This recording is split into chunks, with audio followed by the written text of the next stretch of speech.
Үйлдвэрлэлийн бас мэргэжлийн шалтгааллах хөгжлийн сангаас олох тэтгэр тэтгэмжийн тухай хууль байгаа. За энэ хуулигаар одоо ерөнхийдөө юг зохицуулсан бэ гэхээр тухайн үйлдвэрлэлийн бас мэргэжлийн шалтгааллах хөгжлийн даатгалын сангаас иргэдэд тэтгэр тэтгэмж төлбөр олгох харилцааг бол зохицуулсан байдаг. За энэ хуулинд бол ерөнхийдөө 8 төрлийн тэтгэр тэтгэмж төлбөрийг бол олгодог байгаа. За нэгдүгээрт нь бол үйлдвэрлэлийн бас мэргэжлийн шалтгааллах хөгжлийн даатгалын сангаас бол хөдөлмөрийн чадвар алдсны тэтгэр олгодог. За мөн хөдөлмөрийн чадвар төр алдсны тэтгэмжийг олгодог. За мөн дээр нь тухайн даатгуулагч иргэн маань нас барсан тохиолдолд хөдөлмөрийн чадваргүй гишүүд нь тэжигчийн алдсны тэтгэврийг бас олгодог байгаа. За мөн нас барсан иргэнийхээ үлдэж байгаа гэр бүлд нь бол тэтгэмжийг бас олгодог байгаа. За мөн дээр нь тухайн даатгалын сангаас маань бас өртсөн сэргийлэх зардлын төлбөрүүд бас олгогддог байгаа. За мөн ажил олгогчдоо хөнгөлөлт чөлөөлтийг үзүүлдэг. За мөн дээр нь болохоор сэргээн засах төлбөрүүд гээд өнхөн 8 төрлийн тэтгэр тэтгэмжийг бол олгож өгдөг байгаа. Өмнө өргөдөгдөж байсан хуулиасаа давуу тал шинээр нэмэгдэж орсон зохицуултууд бол нэлээд байгаа. За жишээ нь бол урд нь бол өмнөх хуулиараа бол ажил олгогч тал маань тийм ээ хатуу зөвхөн хөдөлмөрийнхөө ажлын байрны нөхцлөөс хамаардаггүй. За тухайн байгууллагын эрхэлж байгаа үйл ажиллагаанаас хамаарат 0.8-аас 2.8%-аар үйлдвэрлэлийн ослыг төлдөг байсан хувийг ажил олгогч байна. За энэ хуулиар нь болохоор бол ажлын байрныхаа нөхцлөөс хамаарат үйлдвэрлэлийн ослын хэмжээг ялгаатай төлдөг болсон.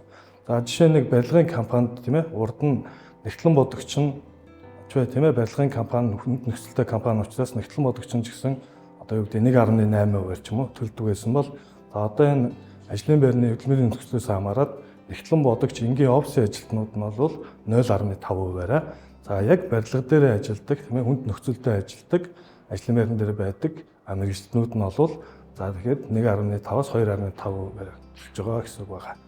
За мөн дээр нь хуулинд орсон шинэ өөрчлөлт маань гэх юм бол за тэтгэр тэтгэмжээ тийм ээ хүлээж авах хугацаанууд маань бас нэлээд орсож өгсөн байгаа. Тэгээ иргэдэд шийдвэрлэх хугацаанууд маань за мөн дээр мэдээллийн сангийн бүрдүүлэлт гэдэг зүйл бас орж ирсэн.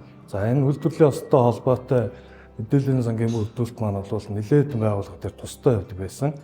За үйлдвэрлэлийн ослтой холбоотой асуудлууд нь хуучин мэргэжлийн хэлтийн байгууллага дээр за тэтгэр тэтгэмжтэй холбоотой асуудлууд нь нийгмийн даатгалын байгууллага зэрэг явдаг байсан. Энэ асуудлуудыг бүгдийг нэг том мэдээллийн сан болгож үүсгэж байгаа бас давуу талууд байгаа гэсэн үг байна. Үйлдвэрлэлийн ослын мэргэжлийн шалтгааллах хүчний даатгалын сангаас маань ажил олгогчдод үзүүлдэг хөнгөлөлт чөлөөлт гэж байгаа. За энэ маань бас хоёр тусдаа асуудал байна. Нэгдүгээр хөнгөлөлтийн тухай ярихад бол за хөнгөлөлтийн хувьд ямар асуудал байгаа вэ гэхээр тухайн даатгалын сангаас хөдөлмөрийн аюулгүй байдал эрүүл хаагаа хангаад ямар нэгэн байдлаар одоо зардал гаргаагүй тийм ээ устж гаргаагүй үед бол хөнгөлөлтийг бол үзүүлэх байгаа. За мөн дээр нь шилдэг төслөө шинэ инновацийг нэвтрүүлээд тухайн хөдөлмөрийн аюулгүй байдлаа сайжруулсан тэр тохиолдолд бас хөнгөлөлтийг бол үзүүлэхээр байна. За энэ хөнгөлөлтийн маань хувьд бол ерөнхийдөө 3 жил тутамд тийм ээ 15% хүртэлх 15 хүртэлх хувиар бол хөнгөлөлтийг үзүүлнэ гэсэн байна. За хоёр дахь нэг асуудал нь бол чөлөөлөлтийн асуудал байна. За чөлөөлөлтийн асуудал маань бол тухайн байгууллага дээр ямар нэг үйлдвэрлэлийн осол гараад тийм ээ сул зогсож байгаа. За сул зогсож байгаа хугацаанд тухайн ажлын байраа буцаагаад хэвийн барилдад оруулах хүртэлх хугацаанд нь тодорхой хэмжээний бас энэ үйлдвэрлэлийн ослын хувь хэмжээнээс чөлөөлнө гэсэн үг.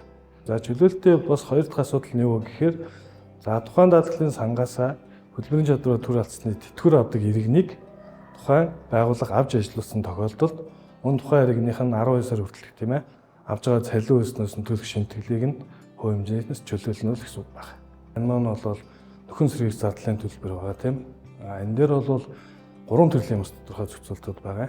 За нэгдүгээрт нь болохоор тухайн иргэн ямар нэгэн байдлаар ортопед протез хийлгэх гэх юм бол за түүнийг бол энэ сангаас гаргана үйлдвэрлэлийн ослд орсон бол за мөн дээр нь тухайн сангаас маань одоо сувлуулах зардал байгаа. Сувлалт үйлдвэрлэлийн ослын сувлалт хэвтэн эмчлүүлээд гарч байгаа зардлыг бол мөн энэ сангаас гаргадаг. Мөн дээр нь тухайн сувлалт очих тийм ээ эмчлүүлэх үедээ гарсан унааны зардлыг ирж очих унааны зардлыг мөн бас олгодог байна.